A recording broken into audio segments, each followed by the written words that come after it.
오늘부터 4월 셋째 주까지 2달 동안 누가복음을 함께 나눌 겁니다. 대략 한 11번 정도 설교할 예정인데 여러분들도 함께 이 누가복음의 말씀을 잘 묵상하고 또 말씀을 듣는 가운데 우리가 믿고 있는 바를 체계적으로 잘 정리하는 그런 시간이 되기를 바랍니다. 누가복음의 저자는 잘 아시는 대로 외과 의사이며 바울의 동역자인 누가입니다. 누가가 쓴 성경이 2권 있죠. 누가복음과 사도행전입니다. 2권밖에 안 되지만 분량으로 놓고 보면 신약 성경에서 가장 많은 분량을 차지하고 있습니다.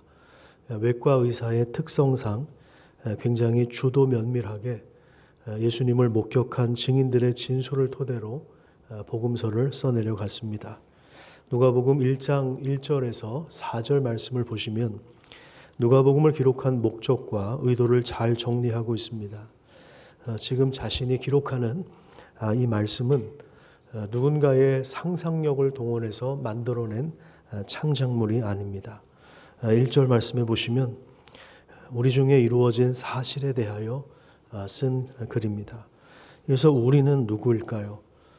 예수님을 실제로 만난 사람들, 예수님의 육성을 진짜 들었던 사람들, 부활을 경험한 사람들, 또 누가 자신을 포함할 것입니다.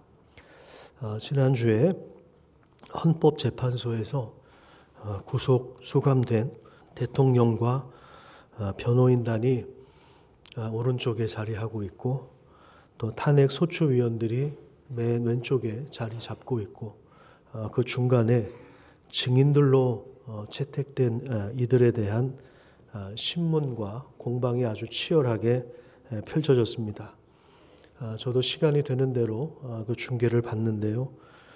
검찰 공소장에 이미 작성된 객관적인 사실들을 재판관들이 이미 가지고 있지만 증인으로 채택된 사람들의 그 목격담을 통해서 조금 더 입체적인 이해를 시도하는 그런 모습들을 보았습니다. 그래서 이 재판관들의 질문이 상당히 예리하고 날카로웠습니다. 증인들은 자신들이 보고 들은 것을 진술하는데 그 내용을 토대로 나중에 비상계엄에 대한 실체가 드러나게 될 것입니다. 이 예수님에 대한 이야기도 마찬가지입니다. 예수님 살아계실 때 실제로 그 앞에서 말씀을 들었던 자들도 있고 기적을 목격한 사람도 있고 그 기적의 수혜자도 있었을 것이고 또 십자가에서 고난당하고 수욕을 받는 장면을, 그 끔찍한 장면을 직접 본 사람도 있을 것이고 예수님 부활하신 이후에 그 영광을 몸소 대면한 이들도 있었을 것입니다. 고린도전서 15장에 보면 부활 이후에 예수님께서 500여 형제에게 일시에 나타난 적도 있었다고 합니다. 그러니까 최소한 부활을 목격한 사람이 500명 이상 된다는 이야기입니다. 그런데 이런 내용들이 예수님에 대한 이야기들이 직접 생생하게 입에서 입으로 전달되기도 하고 누군가는 이 내용을 기록해 놓기도 했을 겁니다. 그 이후에 부활하신 이후 승천하시고 한 30년 정도 지나고 나니까 한 명 한 명 이렇게 다들 세상을 떠납니다. 예수님을 직접 목격한 사람들이 점점 없어지는 겁니다. 그래서 제자들 중에 이 복음서를 기록해서 정리하는 일들이 있었고요. 누가도 마찬가지로 역시 후원자인 데오빌로 각하에게 이미 이루어진 그 사실, 그 각하가 믿고 있는 이 사람이 아마 이방인이었을 것으로 추정되는데 이 사람이 예수님에 대한 복음을 받아들였지만 그럼에도 불구하고 이 사람이 체계적으로 이 복음의 내용을 알도록 하기 위해서 쓴 책이 바로 이 누가복음입니다. 그래서 외과 의사답게 치밀하게 모든 것을 처음부터 근원부터 자세하게 살펴서 여러 가지 자료들을 또 비교하고 분석하고 목격담, 생생한 그 목격담을 들은 것을 토대로 이 누가복음을 기록하여서 4절 말씀해 보시면 각하가 알고 있는 바를 더 확실하게 알도록 하려는 목적으로 이 누가복음서를 기록한 것입니다. 더 놀라운 것은 지난 2000년 동안 이 복음서의 내용이 우리에게까지 전해졌다는 것입니다. 사실 이스라엘 땅에서 보면 우리 대한민국은 정반대편에 있는 나라이죠. 거리상으로 얼마나 멀겠습니까? 태평양을 건너야 하고 지중해 바다도 건너야 되는데 지금처럼 핸드폰이나 노트북이 있어서 영상을 촬영해서 한 번에 다운로드 받게 한 것이 아니라 2000년 동안 누군가는 계속 예수의 이야기를 전하기도 하고 어떤 사람은 맞으면서 전하기도 하고 어떤 사람은 목숨을 걸고 전하기도 하고 또 그 이야기를 몸소 살아내면서 계속 전수되고 전파되어서 2000년 동안 우리에게까지 흘러 들어온 것입니다. 그래서 우리도 언젠가 예수님을 알게 되었고 믿게 되었고 그래서 예수님에 대한 지식들이 우리도 수십 개의 수백 개의 조각들로 가지고 있지만 앞으로 우리가 누가복음을 한 2달여 동안 여러분들이 천천히 잘 읽으시면서 또 설교를 잘 들으시면서 이 복음의 내용이 잘 차례대로 정리되어서 예수님에 대한 신앙이 굳건하게 자리 잡게 되는 놀라운 역사가 일어나기를 간절히 소망합니다. 1장 5절을 보시면 유다 왕 헤롯 때라고 하면서 이 당시의 배경을 제공하고 있습니다. 이 당시 이스라엘은 로마의 식민 지배를 받는 속국입니다. 우리도 일본의 지배를 받은 적이 있지만 일단 어떤 나라의 식민지가 된다고 하는 것은 그만큼 그 나라의 힘이 약화되었다는 것을 의미하죠. 그리고 그 지배하고 있는 제국의 권세 아래에서 그 피지배 국민들은 더 망가질 수밖에 없는 것입니다. 특별히 헤롯이라고 하는 이 왕은 로마 황제의 앞잡이였습니다. 당시 로마가 삼두 정치를 진행하던 시절에 우리로 말하면 대표적인 친일파였던 것입니다.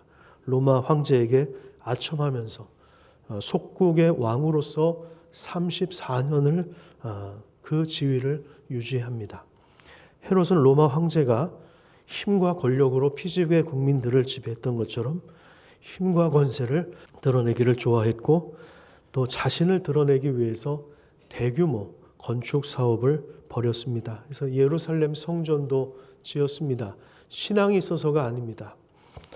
자기를 드러내기 위해서입니다. 이교도 신전도 만들었고요. 로마 황제의 신전도 만들었고 황제 카이사르라고 하는 이름을 본따서 가이사라 빌립보라고 하는 신도시를 만들고 또 사마리아의 수도도 재건합니다. 그리고 이것을 다 로마 황제에게 갖다 바쳤습니다. 지금도 이스라엘 성지에 가보면 저도 가보진 않았습니다마는 지금도 남아있는 건축물 중에 상당수가 이 헤롯 왕 때에 지은 것이라고 합니다. 근데 여러분 건축하려면 돈이 있어야 되겠죠. 이 돈이 어디에서 나왔겠습니까? 누구 주머니에서 나왔겠습니까? 백성들의 피를 짜내서 건축한 것입니다. 저 북한의 지도자들도 마찬가지로 백성들이 굶어 죽든 말든 핵무기를 개발하고 군사 장비를 계속해서 증강시키는 것과 마찬가지입니다. 그러니까 백성들의 삶은 이미 망가질 대로 망가져 있고 파탄이 나 있는 것이죠. 헤롯은 뿐만 아니라 타락한 로마의 문화를 직접 들여와서 폭력적인 검투사 경기를 펼치기도 했고 로마 사람들이 좋아하는 음란한 연극을 공연하기도 했습니다. 또 정신적으로 이 사람이 문제가 많아서 편집증과 의처증이 심했다고 합니다. 그래서 아내 8명 중에 1명을 죽이고 그 아내의 아들과 어머니 그리고 형제까지 다 죽였습니다. 마태복음에 보면 동방박사에게 헤롯 왕이 속아 넘어가서 화가 나니까 나중에 2살 아래의 남자 아기들을 다 죽이라고 하는 명령을 내린 적이 있었는데 그 정도의 악행이, 그 끔찍한 악행이 헤롯에게는 별로 그렇게 아무렇지도 않은 일입니다. 겉으로는 화려함을 추구하고 자기 명성을 드높이는 일을 했지만 정신적으로는 굉장히 불안했던 그 왕이 다스리던 그 시대에. 근데 참 이상하죠. 이런 권력자 밑에 꼭 간신들이 있어요. 그래서 그들이 종교와 정치에 그 기득권을 잡고 그 떡고물을 챙기고 자기들의 체제를 공고하게 이렇게 유지했으니, 여러분, 이 체제 아래서 서민들의 삶은 얼마나 힘들고 얼마나 비참했겠습니까? 정치와 종교가 타락하고 경제는 말할 것도 없이 파탄이 나 있는 그런 상태입니다. 이스라엘 나라가 더 이상 일어설 수 없을 것 같은 그런 상황이고요. 또 독립운동을 추진하던 젊은 사람들은 잔인하게 죽임을 당하고, 빌라도 총독은 그들의 피를 제물에 섞는 일들이 있었습니다. 또한 복음서를 읽다 보면 백부장, 천부장 이런 사람들이 등장하죠. 이 말은 무슨 말이냐면, 로마의 지휘관들이 자기 수하에 군인들 100명씩, 1000명씩 데리고 이스라엘 땅에 군대를 주둔시켰다는 겁니다. 여러분, 만약에 지금도 일본의 압제를 받아서 일본의 군사들이 100명씩, 1000명씩 여기 호계동 땅에 주둔하고 있다고 한번 해보십시오. 군사들이 뭐 다 그런 건 아니겠지만 얼마나 폭력적이고 얼마나 잔인한 사람들입니까? 그래서 동네를 휘젓고 다니면서 폭력을 행하고 여성들을 강간하고 또 물건을 훔치고 이런 일들이 비일비재하게 일어난다면 여러분, 그 삶이 얼마나 망가질 수밖에 없었겠습니까? 그냥 나라 전체가 절망으로 가득한 때가 바로 누가복음의 배경이고 예수님이 오시기 전에 그러한 상황입니다. 정치와 종교가 타락해버린 그 시대, 제사장으로서는 할 수 있는 것이 별로 없어 보이는 그 시대에 그럼에도 불구하고 자기 역할에 최선을 다하는 가정이 있었는데 1장 5절에 보시면 사가랴와 그의 아내 엘리사벳을 소개합니다. 6절에 보시면 이 두 사람은 하나님 앞에서 제사장 직분을 성실하게 수행했습니다. 누구 앞에서요? 하나님 앞에서. 그냥 형식적으로 한 것이 아니라 하나님 앞에서 자기의 소임을 다했습니다. 저도 그렇고 우리 교육자들도 사역이라고 하는 것은 하나님 앞에서 하는 것입니다. 하나님 앞에서 소임을 다하시기를 간절히 축복합니다. 우리들도 마찬가지입니다. 우리 모든 성도가 제사장인데 우리의 직분은 하나님 앞에서 행하는 것입니다. 세상이 어수선하고 불의가 가득하고 소망이 보이지 않으면, 그러면 우리가 무슨 생각을 갖냐면 그냥 될 대로 되라, 그냥 대충 그냥 넘어갑니다. 그런데 그런 상황 속에서 최선을 다하는 공직자도 있고 사업가도 있고 직장인도 있습니다. 하나님은 그것을 보십니다. 세상이 어수선하고 불의가 가득하지만 그럼에도 불구하고 자기 역할에 충실하는 사람들, 권력자가 아무리 부당한 지시를 내려도 그것은 내가 행할 수 없다고 하면서 거절하는 사람들, 자기가 그 직에서 잘려도 자기가 피해를 본다 할지라도 손해를 본다 할지라도 그럼에도 불구하고 부당한 명령이기 때문에 수행하지 않는 사람들이 있습니다. 하나님은 그것을 보신 것입니다. 여기 지금 사가랴 제사장 가정이 바로 그런 사람들이에요. 근데 이들에게 아이가 없었습니다. 불임 가정인데 나이가 많았어요. 근데 하나님은 천사를 보내서 아들을 낳을 것을 약속하십니다. 이 사람의 역할은 특별히 이제 모태에서부터 구별되어 성령 충만한데 16절과 17절을 한번 보십시오. 이스라엘 자손을 누구에게로 돌아오게 한다고 이야기합니까? 이 아이가 장차 태어나서 이스라엘 자손들을 하나님께로 돌아오게 할 것이다. 그 다음에 엘리야의 심령과 능력으로 주님 앞에 먼저 와서 아버지의 마음을 자식에게 돌이키게 하고 거스르는 자를 의인의 슬기에 돌아오게 하고 주를 위하여 세운 백성들, 새로운 이스라엘을 준비할 것이다.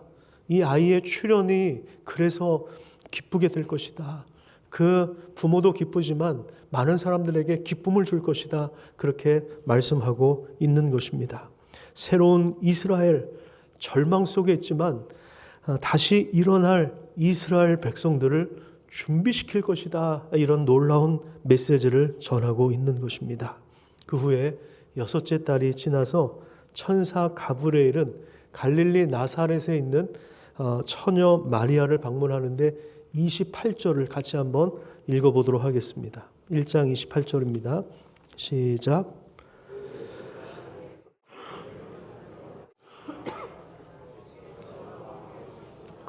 여기 보면 마리아를 향해서 무엇을 받은 자라고 이야기합니까? 은혜를 받은 자. 하나님의 은혜가 마리아에게 임했습니다. 그리고 평안하라고 하는 인사를 건네는데 이 평안이라고 하는 단어는 안에 기쁨이라고 하는 의미가 들어가 있습니다. 그래서 다른 번역본에 보면 대부분 이렇게 번역을 했더라고요. 기뻐하여라 은혜를 입은 자야 주님께서 그대와 함께 하신다. 30절에도 은혜를 입은 자다 이렇게 이야기하는데 그 은혜를 입었다고 하는 구체적인 내용이 무엇인지 나옵니다. 30절 보세요. 그 은혜, 여기도 은혜를 입었다고 이야기하는데 31절 이하에 보면 그 은혜가 구체적으로 무엇입니까? 그 은혜가 뭐예요? 바로 아기 예수를 잉태하는 것입니다. 아기 예수로 오시는 분은 어떤 분이신가 하면 32절에 보시면 큰 자이며 지극히 높으신 이의 아들이시며 그리고 하나님께서 다윗의 왕권을 그에게 주실 것이다.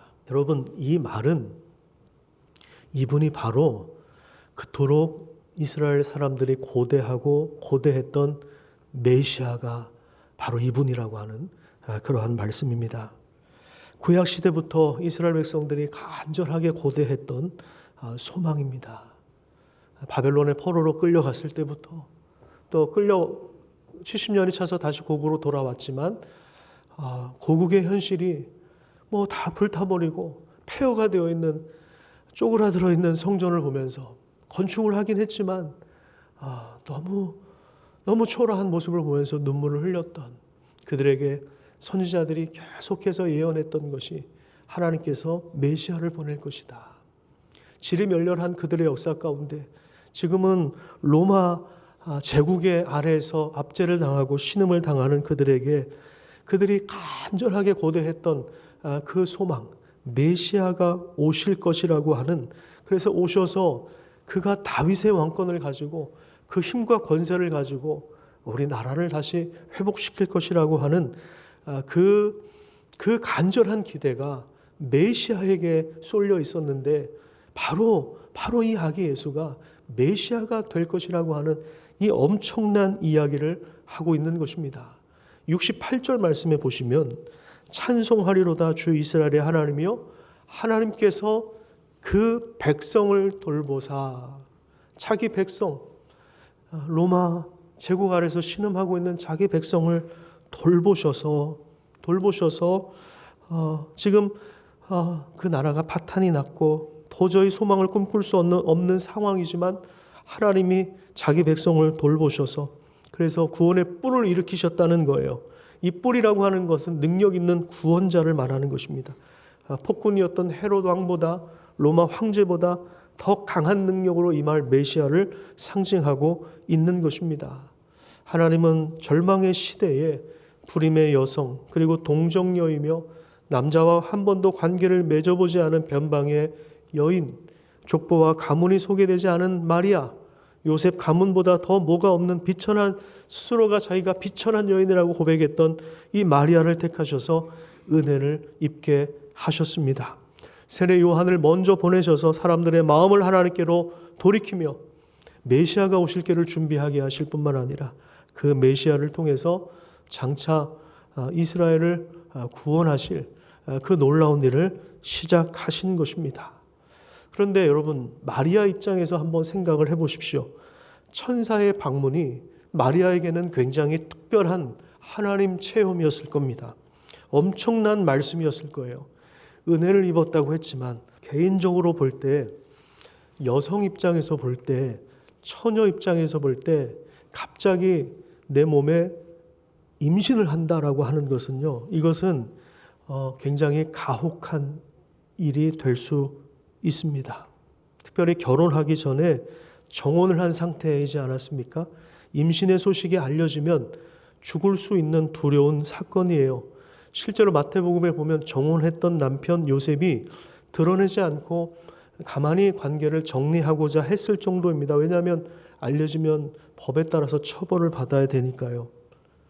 옛날에 신학을 처음 공부했을 때 상황윤리라고 하는 그러한 과목을 수업을 들으면서 이런 토론을 한 적이 있습니다. 여성이 원치 않는 임신을 했을 경우에 강간범에 의해서 원치 않는 임신을 했을 때 이 아이를 출생을 해야 되느냐 낙태를 시켜야 되느냐, 생명이니까 그래도 생명이니까 아이를 낳아야 된다. 아니다. 이 여인이 아이를 원하지 않는 아이고 그 끔찍한 일을 아이를 보면서 계속 평생을 고통을 당할 텐데 꼭 낳아야 되느냐, 이런 문제로 갑론을박을 했던 기억이 납니다. 여러분, 남의 이야기는 객관적으로 멋있게 논리적으로 다 이야기할 수 있는데요, 여러분, 이게 우리 가족의 이야기라고 한번 생각해 보세요. 이게 얼마나 가혹한 일이에요. 얼마나 가혹한 이야기입니까? 지금 좀 상황은 다르지만 마리아 입장에서는 너무나도 두려운 그러한 상황입니다. 그러니까 34절에 마리아가 뭐라고 질문하죠? 나는 남자를 알지 못하는데 어떻게 이런 일들이 일어날 수 있습니까? 이렇게 이야기하니까 천사가 여기에 대하여 35절에 이렇게 대답을 합니다. 같이 한번 읽어보겠습니다. 시작. 천사가 대답하여 이르되 성령이 내게 임하시고 지극히 높으신 능력이 너를 덮으시리니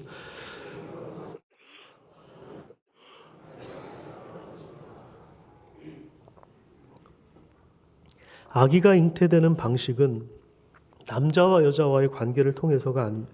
예수는 다윗의 자손으로 인간적인 메시아가 아닙니다. 오직 성령이 마리아의 자궁에 임하고 하나님의 능력으로 그녀를 덮어서 잉태된 신적인 존재이며 하나님의 아들 메시아입니다. 그래서 태어나실 예수는 죄가 없는 거룩하신 하나님이신 것입니다. 그러면서 불임의 여성인 친족 엘리사벳도 하나님의 전능하심으로 임신이 되었고 6개월이 되었다고 하면서 하나님의 모든 말씀은 능치 못하심이 없다고 말씀하십니다. 그러니까 아기 예수의 출생은 바로 하나님의 창조의 역사인 것입니다. 우리가 예수님을 믿어서 영원한 생명을 얻었다면 그것은 하나님이 우리를 새롭게 창조하신 결과입니다.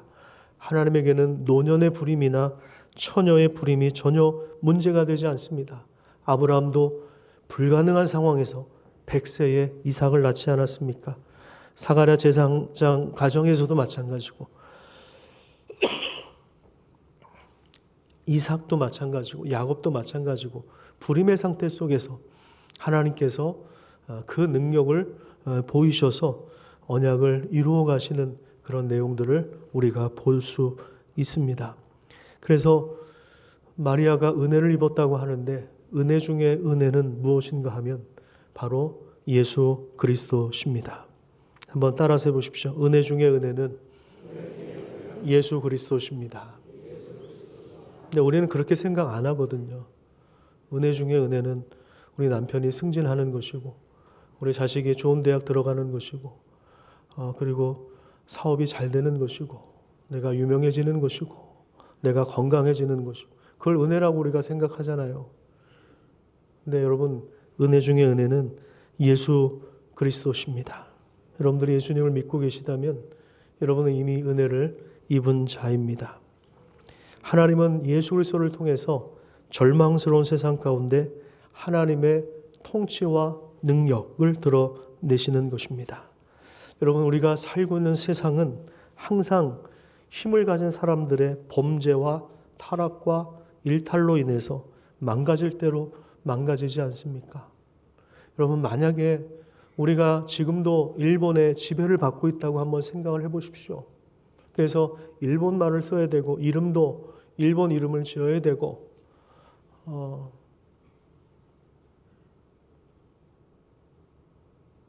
얘네들이 학교를 가는데 숙제가 뭐 고철 같은 거 모아오는 거여야 되고 그런 상황에서 내가 좋은 대학 나와서 내가 좋은 데 취업해서 내가 좀 더 돈을 좀 많이 벌어서 좋은 자동차를 타고 다니고 내가 세상에서 유명해지고 성공해지는 것, 여러분 그런 꿈을 꾸겠습니까? 그게 진짜 소망이라고 생각할 수 있습니까? 일제가 압박하고 있는 세상에서 성공을 한다는 것은 일제의 부역을 한다는 것을 의미하죠. 일제의 부역을 하면서 친일 행각을 하면서 부와 권력을 획득했던 자들을 제대로 청산하지 못한 결과 6.25 사건 이후로 그들이 반공에 대한 기치를 내걸고 여전히 이 땅의 기득권을 잡고 있다는 사실을 우리는 알아야 됩니다. 독립후손가의 자손들은 비참하게 살다가 그 후손들도 맨날 가난하게 살다가 없어지고 그런데 여전히 친일했던 사람들은 지금도 떵떵거리고 있다는 사실을 우리가 기억해야 됩니다. 그러니까 늘 교회도 그렇고 권력의 편을 들어서 이름은 교회지만 이름은 목사지만 목사 이름으로 백성들을 선동질을 하고 정치적으로 갈라치기를 하고 이런 일들이 끊임없이 일어나는 그런 세상에 살고 있는 것입니다. 세상에 권력을 가진 사람들이 항상 일탈을 하니까 그 백성들의 삶이 무너질 수밖에 없죠. 정치는 늘 불안합니다. 그래서 이념과 프레임을 짜놓고 서로 고발하고 고소하고 적으로 만들어 놓고 상대편을 악마화시키는 거짓말로 사람을 속이고 선동하고 끊임없이 음모론을 만들어내는 그런 세상에 우리가 살고 있어서 정의를 추구하는 사람들이 늘 현실 속에서 답답하고 괴로운 고통을 안고 살아가는 것입니다. 힘 있는 사람들의 갑질에 갑질이 더해져서 사업을 하든 직장에 다니든 얼마나 피곤합니까? 우리 아이들이 치열하게 경쟁해서 제대로 밥도 못 먹고 방학 때 학원가를 가보시면요 10시가 되면 수천 명이 쏟아져 나옵니다. 거기 차를 잘못 갔다가 되면은요 못 빠져나와요. 그리고 거기 거리를 걸어보신 적 있습니까? 10시쯤에 한번 걸어보십시오. 밀려갑니다. 밀려가요. 몇천 명이 한꺼번에 나오니까 밀려가요. 그렇게 경쟁해도 대학에 들어갈까 말까, 인서울을 할까 말까 그렇게 해서 나온들 세상이 얼마나 힘듭니까? 그래서 그때 결혼한 친구들하고 제자훈련 같이 하는데 결혼 앞둔 친구들하고 하는데 어느 대기업에 다니는 직원이 젊은 30대 중반인데 출근하는데 전철에 뛰어들어 죽고 싶다는 거예요. 그런 이야기가 나오는데 굉장히 공감하더라고요.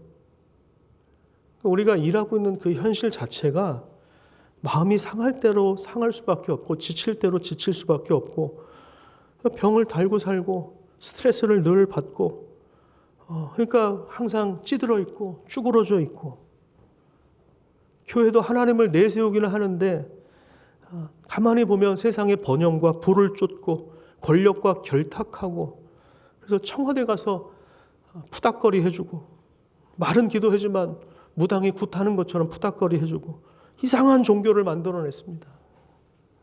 그래서 지금도 욕을 처먹고 있죠. 지금도 현실만 놓고 보면 답이 없는 세상에 우리가 살고 있는 교회 이름이 이미 망가질 대로 얼마나 망가질지 모르겠어요. 법원을 습격한 사람들의 배후가 지금 전도사 2명이 구속되지 않았습니까? 특임 전도사래요. 사랑제일교회. 전도사면 전도사지 특임은 또 뭔지 모르겠어요. 여러분 전도사들을 조심하시기 바랍니다. 우리 교회도 2분 계셔요.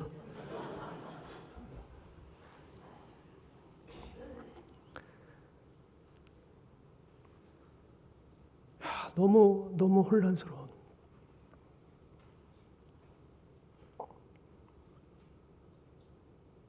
지금 제 기관지가 뇌의 명령을 듣질 않는 거예요. 통제가 안 돼요. 통제가 안 되는 것처럼. 그러니까 몸이 망가지죠. 그런 것처럼 세상이 이렇게 망가져 있다고요. 우리 주님의 명령을 떠나서, 하나님을 떠나서 각자 독립적으로 자기 소견에 옳은 대로 살다 보니까 세상이 이렇게 망가질 수밖에 없는 거예요.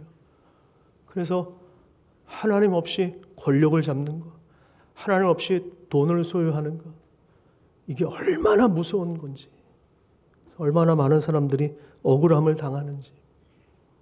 아까 일부 노숙인 예배 끝나고 어떤 분이 목사님 오늘은 내가 밥을 안 먹는 한이 있더라도 내가 억울한 거에 대해서 너무 답답한 이 정치적인 현실에 대해서 막 이야기를 하시더라고요. 한 10분을 이야기하셨어요. 진짜 밥 안 드셨어요. 그래서 식사를 하시라고. 나도 빨리 들어가고 싶은데 식사하시라고 그랬더니 목사님 지금 밥이 중요한 게 아니라고 그러면서 막 얘기하시는데요. 노숙인들도 억울해가지고 억울해가지고 상할 대로 상해 있는 그런 모습들을 봤습니다. 여러분, 이런 혼란스러운 세상 속에서 그럼에도 불구하고 우리가 하나님이 정의롭게 자신의 일을 하고 계시다는 사실을 우리가 이 누가복음을 통해서 함께 앞으로 봤으면 좋겠습니다. 하나님은 역전의 용사이십니다. 1장 51절부터 53절까지 한번 읽어볼까요? 거기 보시면 마리아가 하나님을 이렇게 찬양하고 있어요. 그의 팔로 힘을 보이사 마음의 생각에 교만한 사람들을 어떻게 하셨다고요? 흩으셨고. 흩으셨다고 하는 것은 힘과 영향력을 흩으신다는 거예요. 없애버린다는 거예요. 권력을 빼앗는 거예요. 권세 있는 자를 그 위에서 어떻게 내리치셨어요. 내리치셨습니다. 그리고 비천한 자를 높이셨어요. 비천한 자 누굽니까? 그 권력자 아래에서 신음하던 백성들이겠죠. 줄인 자를 좋은 것으로 배불리셨어요. 그래서 가난한 자는 복이 있나니 천국이 너희 것이다. 예수님이 이렇게 말씀하셨죠. 부자는 빈손으로 보내셨도다. 하나님은 역전의 용사이십니다. 놀라운 반전을 만들어내십니다. 세상의 힘을 전복시키는 하나님의 놀라운 능력이 나오는 것입니다. 사실 마리아는 아기 예수를 임신하고 낳는 것이 역사 속에서 이게 어떤 일인지 다 알지는 못했을 겁니다. 그렇죠? 두려움 속에서도 그럼에도 불구하고 마리아는 하나님의 은혜를 받아들입니다. 말씀 앞에서 38절에 보시면 같이 한번 읽어보겠습니다. 시작.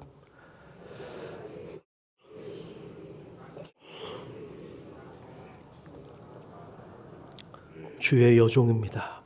말씀대로 내게 이루어지기를 바랍니다. 하나님이 행하실 큰 일에 자신이 조력자가 되기로 결단하는 것입니다. 예수의 임신은 요셉의 가문에서 위험한 처지에 놓일 수 있지만 하나님의 목적을 더 우선합니다.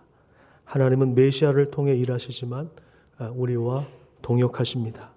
지금도 은혜를 입은 사람들, 그 말씀 앞에 순종하여 하나님과 동행할 사람들을 지금도 찾고 계시는 것입니다. 그래서 이 복음의 내용들을 여러분들이 천천히 잘 살피시고 점점 복음 앞에 엎드릴 수 있는 그러한 능력 있는 삶을 살아가시기를 간절히 축복합니다.